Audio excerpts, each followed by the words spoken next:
Good morning and welcome to America's Home Cooking. Today I am making, I promised you this one, lamb pie with goat cheese mashed potato crust. Okay, so we need 2 tablespoons of olive oil put into a 5-quart Dutch oven. Okay, we're also going to have to preheat our oven to 350. And like I always tell you, please make sure your shelf is always in the middle. All right, I gotta move some of this. So we are going to put in a bowl. I've already got my lamb draining in the sink. You need 1/4 of a cup of flour. They say all-purpose, but I'm going to be using whole wheat. I'm accustomed to whole wheat. I like whole wheat, but I'm going to use whole wheat.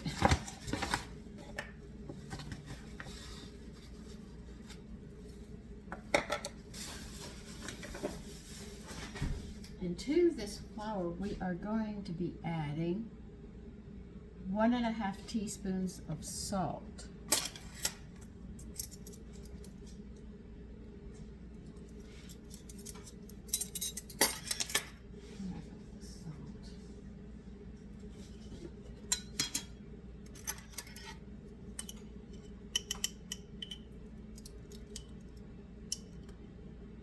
I'm going to have to make some more salt soon. And we need 1/2 teaspoon of pepper.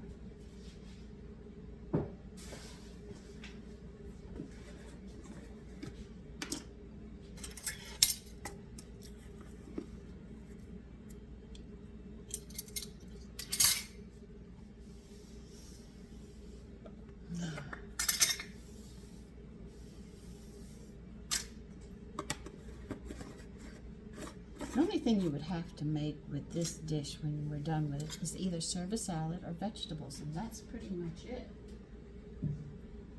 Okay, now you're going to mix this up really thick, this hand's damp.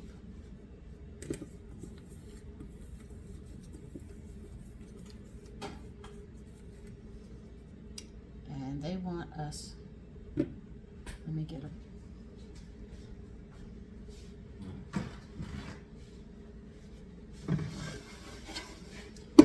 you to sprinkle this over and mix it all over the lamb.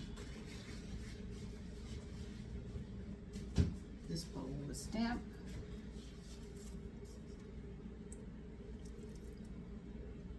Just getting the last of the water off of it.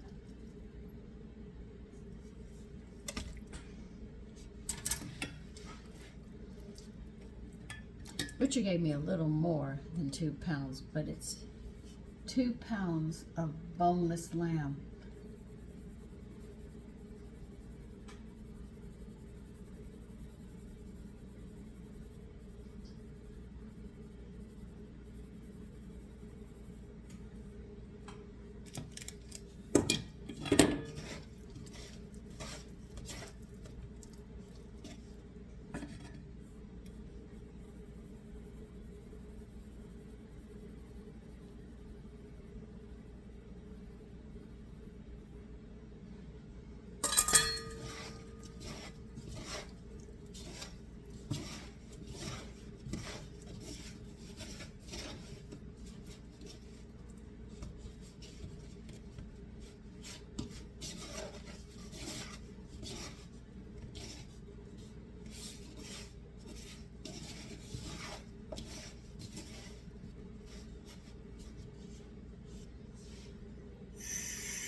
All right, now what you're going to do is, let me see what they want us to do. We're going to brown this in hot oil a few pieces at a time, and when we're all done, we'll move to the next step. So you're going to need a Dutch oven for this.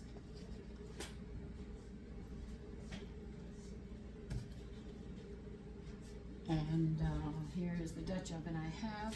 And you're putting 2 tablespoons of oil in it.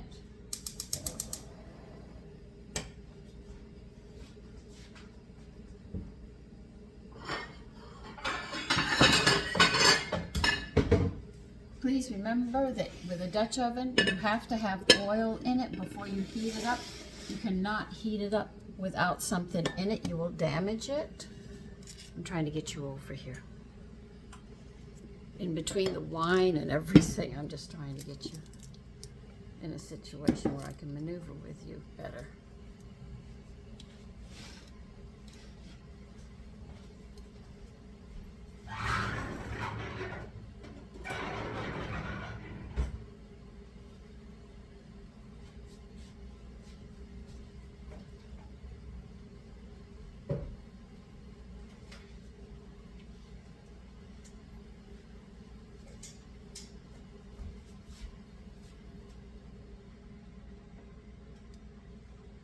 And a Dutch oven is sort of like cast iron. I hate to say it like that, but it is true. Once it gets hot, it's hot. You don't need to keep it at high because the pot's just going to keep on getting hotter. So a Dutch oven is really, really nice. The only bad thing about a Dutch oven is if you chip it. You know, you don't want to chip it, so you're very careful how you handle it so you don't chip it. I won't put anything on top of it in the cabinet. I just don't want it to get damaged.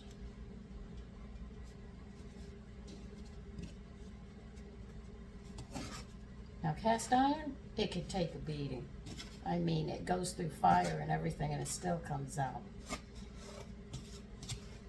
Because our hunting camp burned down and because some illegals crossed the border and our hunting camp got burned down. They went there and I don't know what they did, but they managed not to know how to use a wood burning stove and they ended up, you know, destroying it.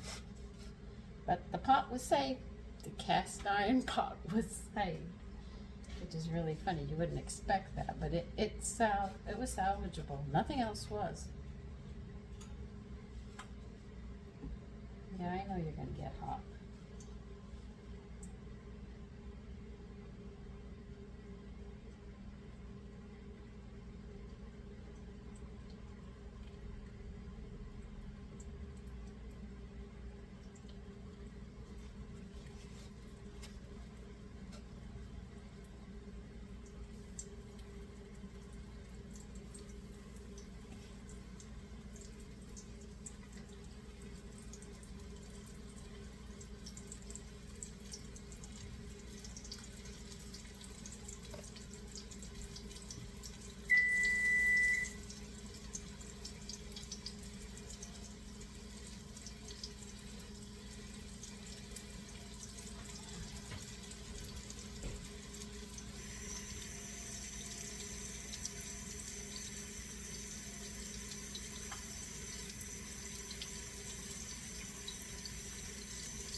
I don't know if I can get you high enough.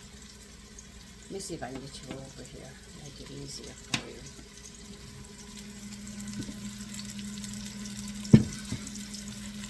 I'm going to be working behind you, so some things you're not going to be able to see.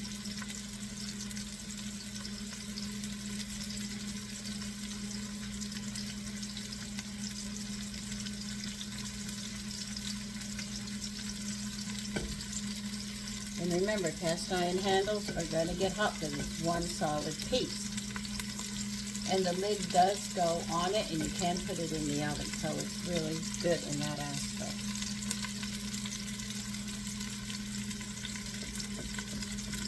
I had one that my husband bought, and like everything else in my cookbook, people like my things and take off with them.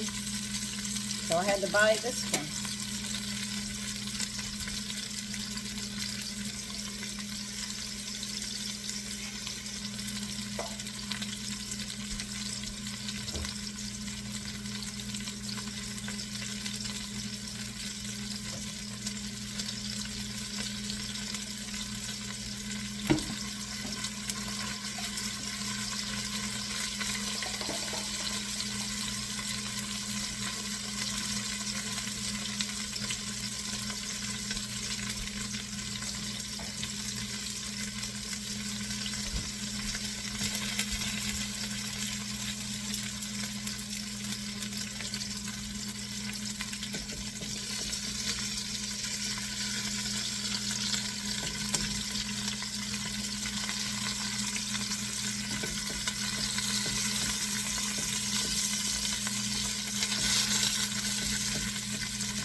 So I am going to continue browning these, and when I am done, I will be back.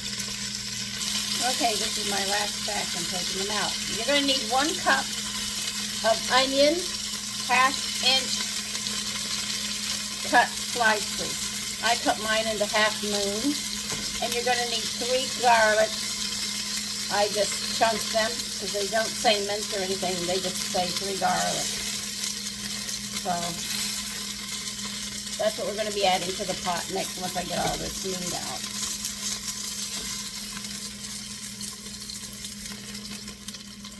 Now what you see in this pot are drippings.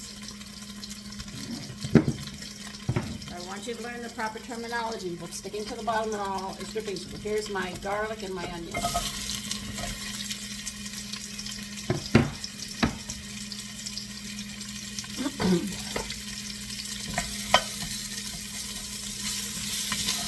We're going to cook these a little bit. And then we're going to learn another terminology. What we, like I taught you, when we're putting things together before we actually put the dish together, it's called prepping. Now you're going to learn another term. So when you see these terms, you'll know exactly what they want you to do, and it'll help you to be a better cook. A lot of mothers just say do this, this, and this, but they don't explain it. That's why my mother made sure that Julia Child, James Beard, these people came into my life to make sure, because she didn't know, that she wanted me to be a better cook than she was.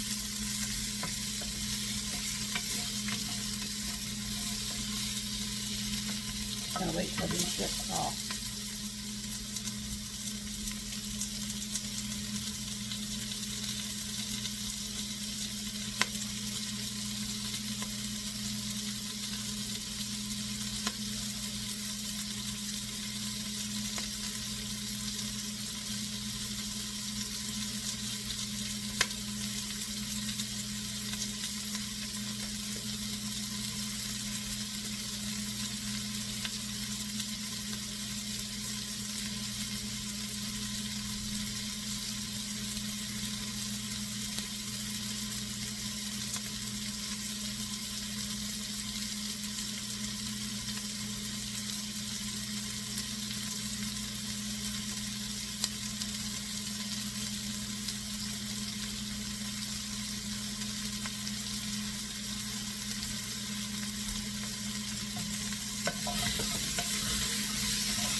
Now you see what's happening to the bottom of the pot?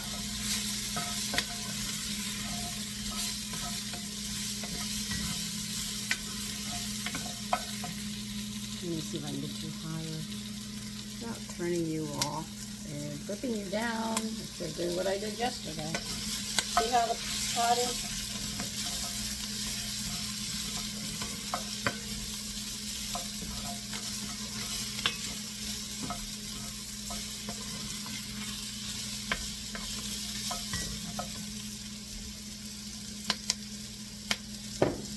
Okay, you need a cup of red wine. And now what we're going to do is we are going to deglaze. Deglaze means, you see all this on the bottom here? We're going to cook it up and put it.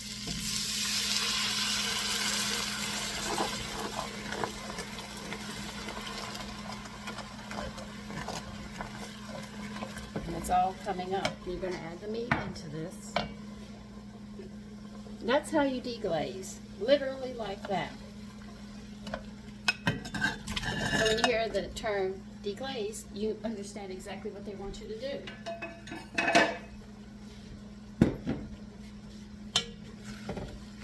So I'm deglazing this pot, and then we're going to add more stuff to this. I'm stirring it around. You'll feel it all comes up, and all those bits and everything down there stuck on the bottom is going to give the flavor to this, so you're not wasting anything.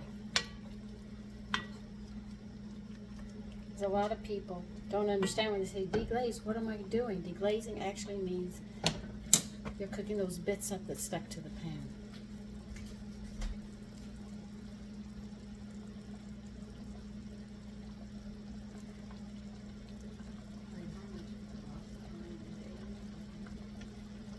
want 2 cups of chicken broth. But you know, I told you I'm going to be doing some things behind you. This is one of them.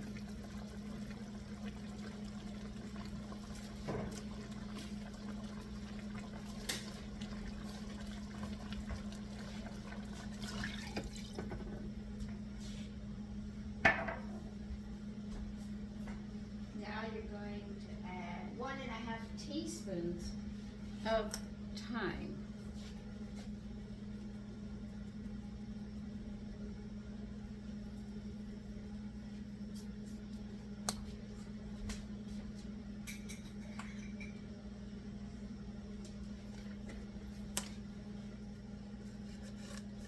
And 1 bay leaf.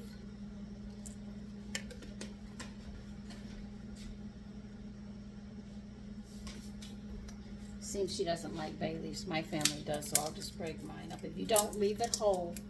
And before we put the crust on, you can take yours off. I'm leaving mine in because we happen to like it. And it's very good for gas and digestion.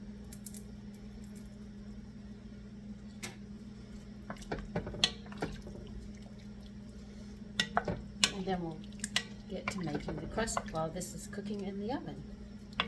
That's why you turned your oven on. We have to bring this to a boil, then we're going to get it into the oven.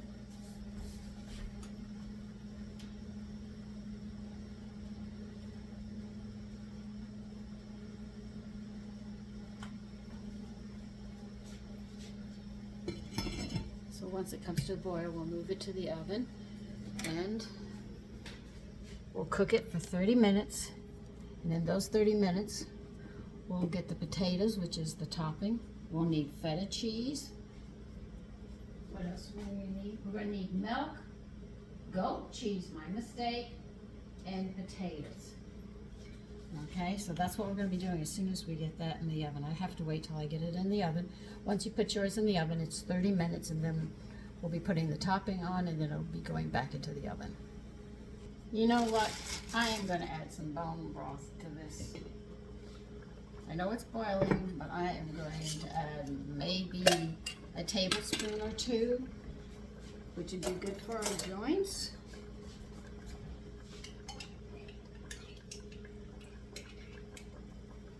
I know it won't interfere with the flavor, so that will make sure we get our minerals and stuff.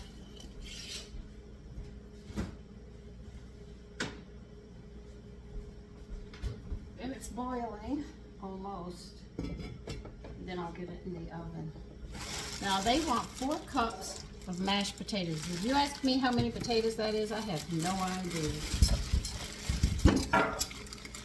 But if I make extra potatoes, then I'll make potato biscuits. If I haven't showed you how to do that, I can show you how to make potato biscuits. I wish you had said it by the pound, it'd be easier. But anyway. Any leftover mashed potatoes, believe you me, I can put them to work.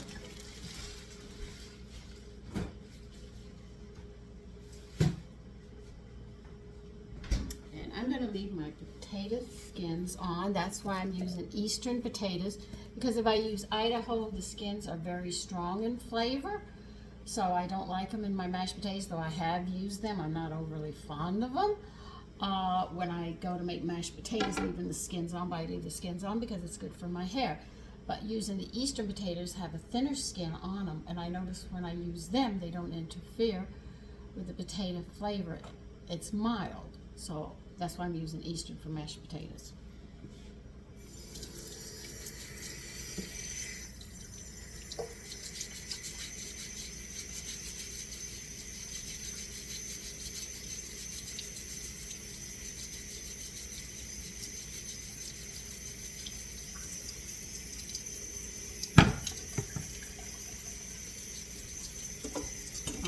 It's boiling. I'm going to put it in the oven for 30 minutes.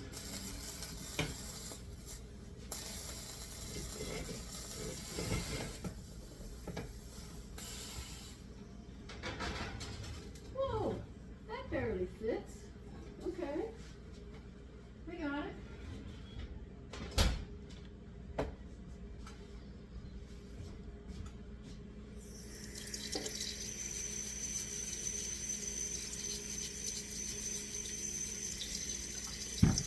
Now I'm scrubbing the potatoes right now. When I'm done scrubbing, I'll be back. Okay, I got my potatoes scrubbed. I'm going down some.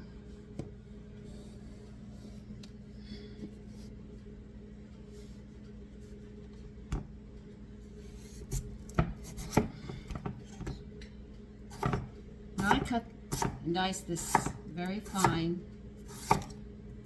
because I leave the peelings on. Now I know a lot of people don't cut it real fine when they're boiling their potatoes to make mashed potatoes, but because I have the skins on, I want little specks of the skin to run throughout the potatoes.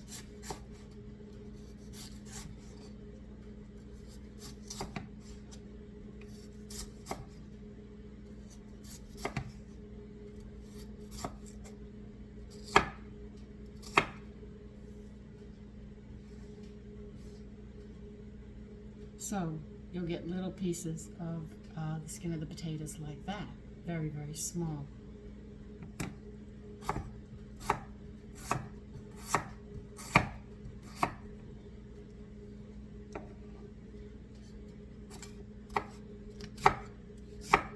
Now I know they want 5 ounces of goat cheese.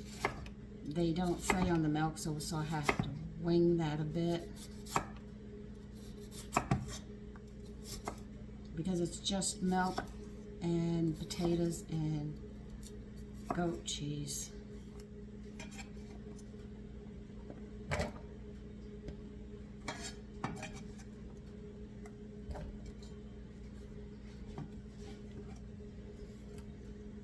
And I know she wants a thick crust on it with the potatoes.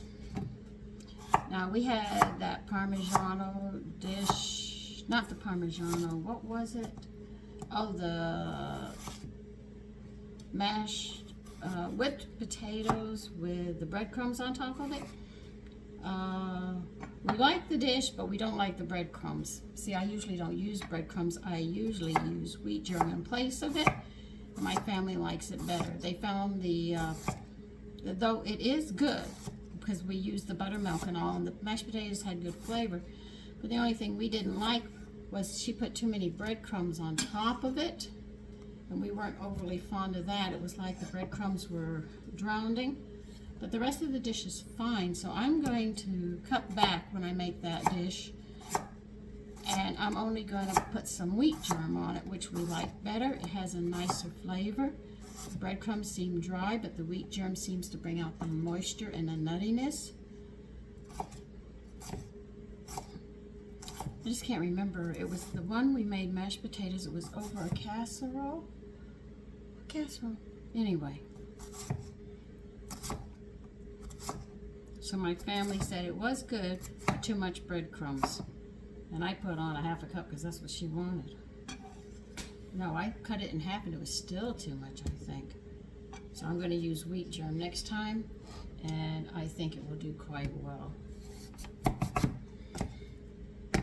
See, sometimes you have to follow a recipe so you can figure out what you can do with it.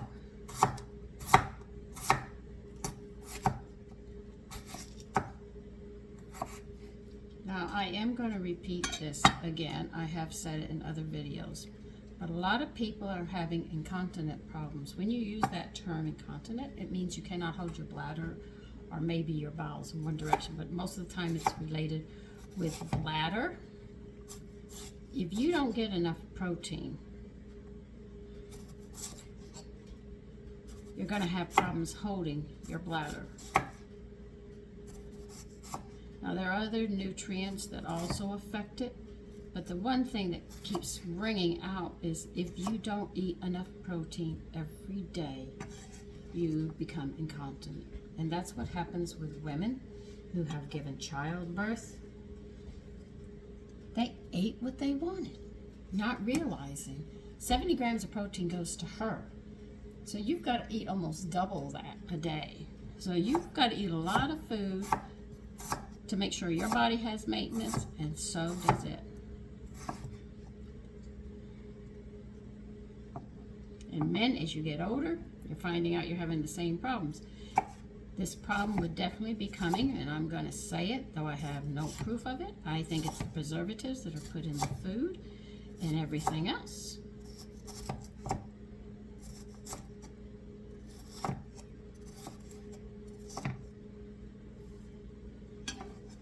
But the one thing they do stress in all that I have read is that, yes, the kidneys need other nutrients as well, but it seems the biggest problem is their protein count. If you get enough protein, you'll notice the next day you're better at holding your bladder.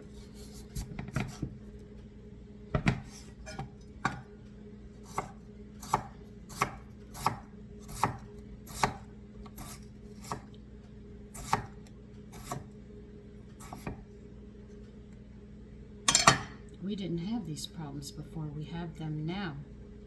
That's why I'm saying I think it's the chemicals and stuff that they're putting in the food.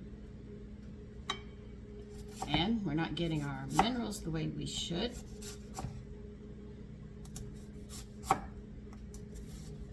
Or anything else.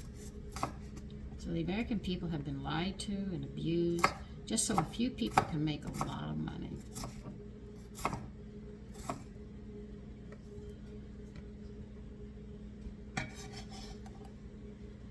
You try to write a different language so you can't see how to do these recipes, the things that they make that you might like in the store, and said, well, why can't I make this? I know how to make Snap, Crackle, Pop cereal. What's it called? Crispies? Yeah, that's just rice. You cook the rice, then you fry it up. By the way, when you throw it in, well, you don't throw it in when you lay it into that, after you've cooked them, I would separate and let them dry out a bit, and then when you go to fry them, deep fry them, they are going to come up and be done very, very fast.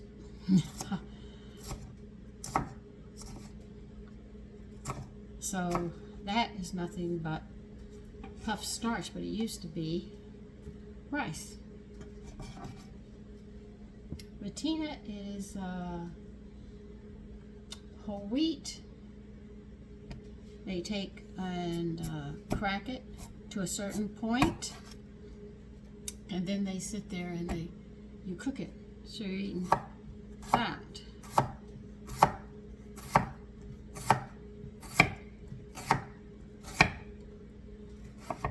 And cream of wheat is they take everything out of it and leave you just that. No, I want small pieces.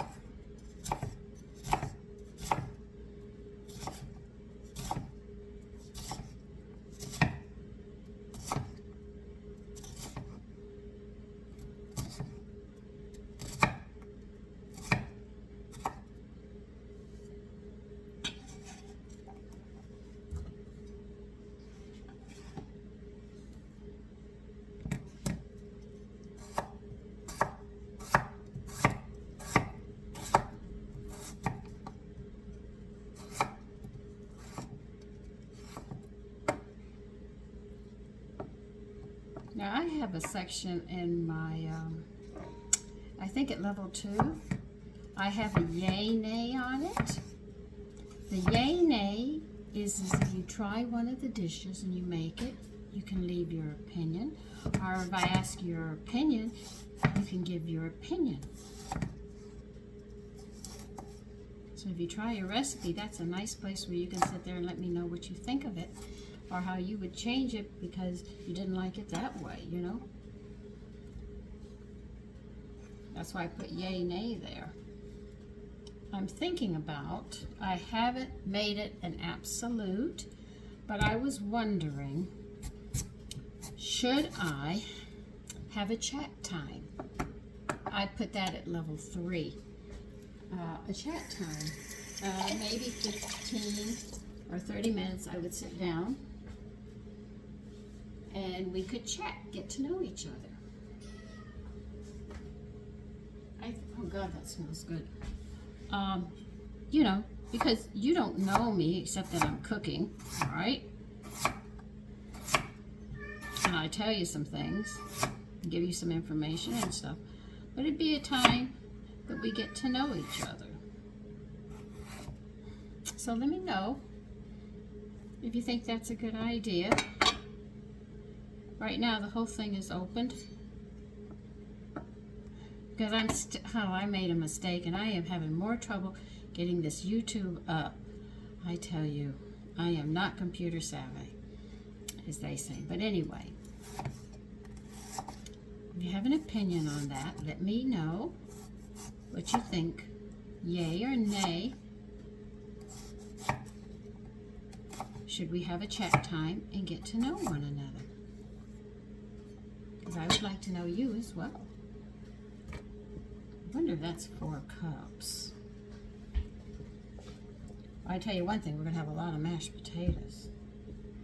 I think that'll do it. I'll finish this one up and that's it. I think I did too much, but then I'll make mashed potato biscuits so it won't go to waste. And I'll find a place to put mashed potatoes.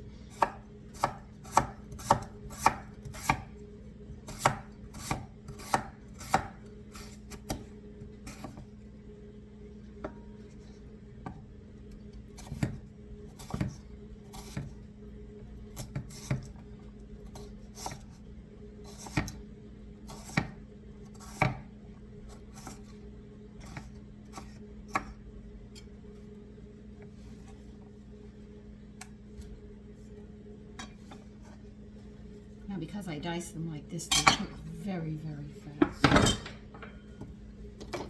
don't believe it hurts. I'll put my knife back here. Some water, and I have more potato water, so you know I'm going to use it for making breads and rolls. And I have a sweet potato roll recipe that I want to make next week as well. You must say, do I ever get out of the kitchen? Yes, I do. That's why I get up so early. Remember, give your potatoes about 1 inch over them. So as they boil, God, that smells good. You'll get all the potatoes cooked.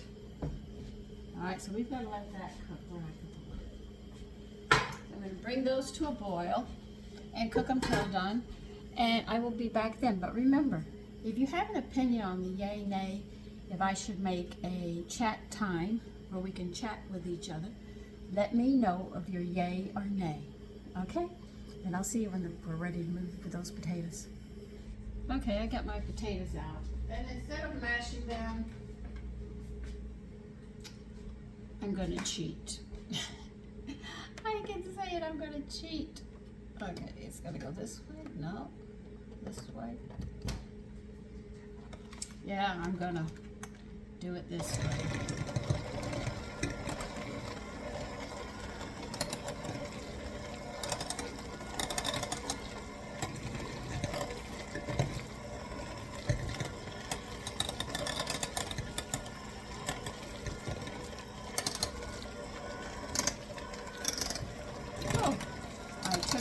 The lamb because it's been in there 30 minutes, but I have to sit there and wait to get this done so we can finish it.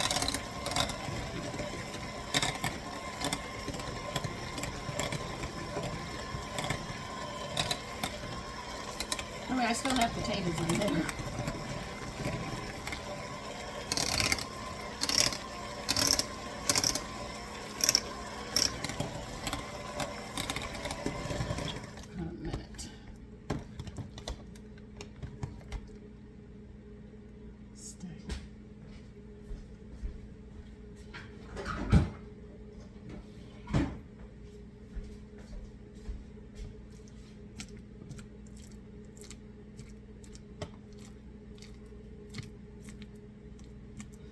So if this isn't enough, I'll pull out the rest of the potatoes out of the water.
I should stay there. Now let me see what they want, how they want this done. Okay. There's potatoes and mixing bowl and meat and the goat cheese, thinning the mixture with milk. Okay, you want 4 cups.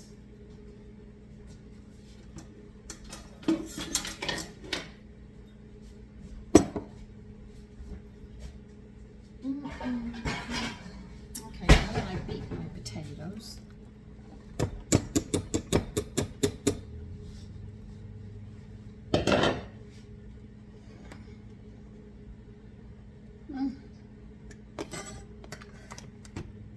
it's a bit crowded here.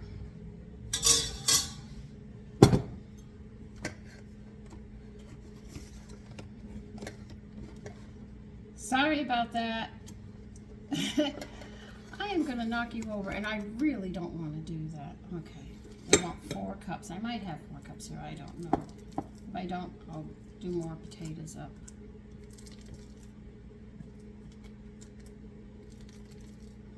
Yeah, I might need more potatoes.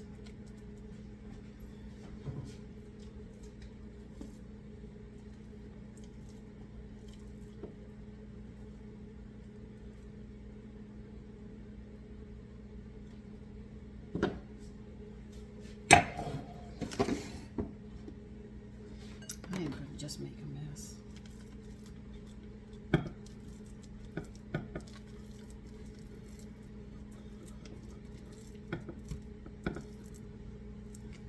Oh, it is. It is. I can put it all back in. Okay. I did. All those potatoes, I did get 4 cups.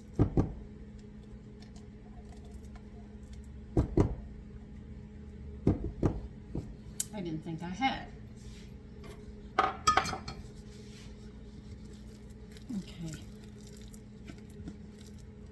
You saw how many potatoes I did, so it gives you a good idea. I didn't know. She didn't give me any idea except 4 cups. All right. Now I know. We have to, these are 4-ounce containers. So you're putting one of those in.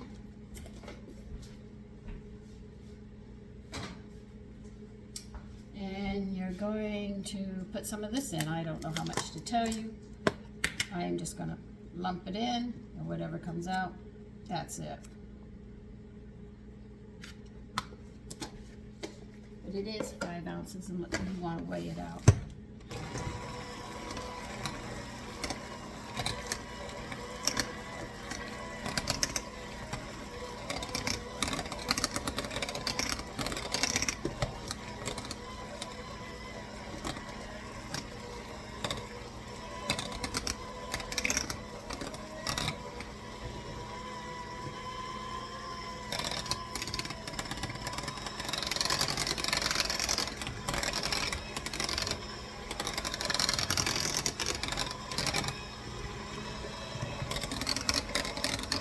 By blending it, it's going to help melt the cheese into the potatoes.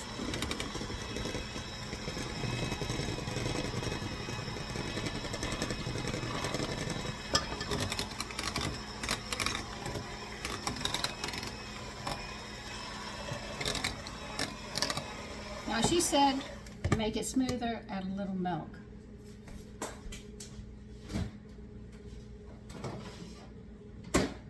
Now, because you're going to be putting them on the lamb, you don't want this too watery. So be very, very careful how much you add in at a time to check it.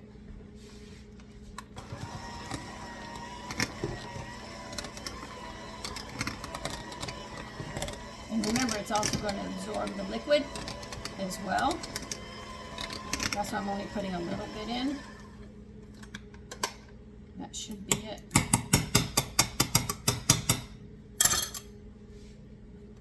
I want to unplug you. You're charging.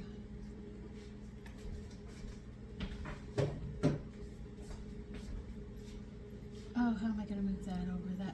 I'm going to move you because it's too hot for me.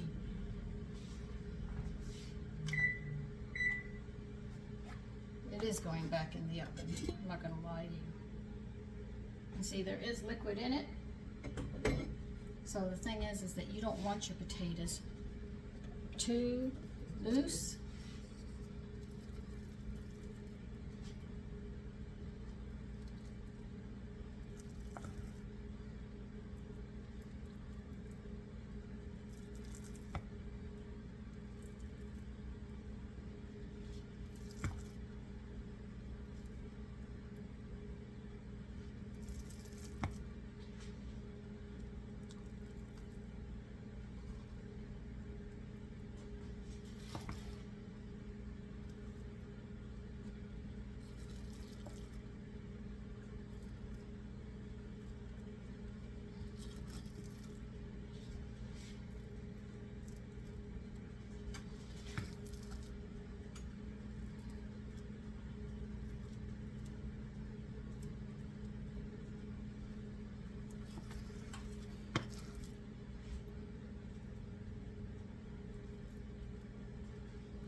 If you have children and you're afraid that they can't have this dish because there's liquor in it, once you cook the liquor, the alcohol is gone. You're only left with flavor, so you don't have to worry.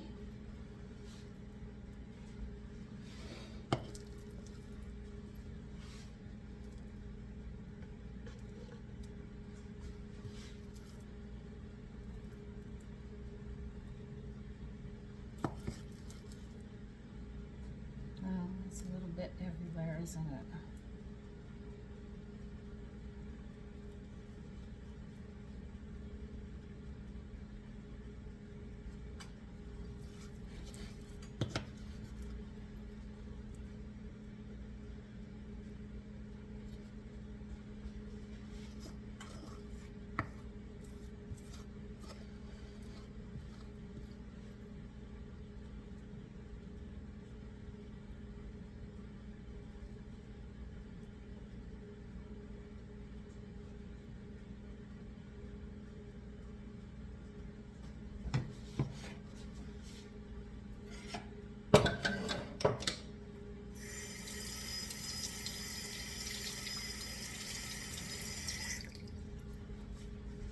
Now let's see how they want us to do it next. I told you there's a lot of steps in this.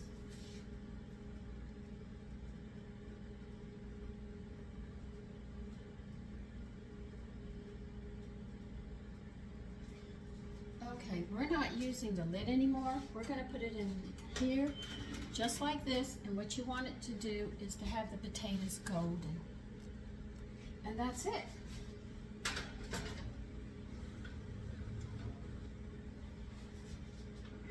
They say about 20 minutes. When they say about, it's give or take. You just have to watch your oven. But that's all. And I'll show you when it's done. Okay, here it is. There it is. It's still piping hot. But once it cools down some, it'll be more settled. So that's the dish. I hope you try it and enjoy your day. Bye-bye.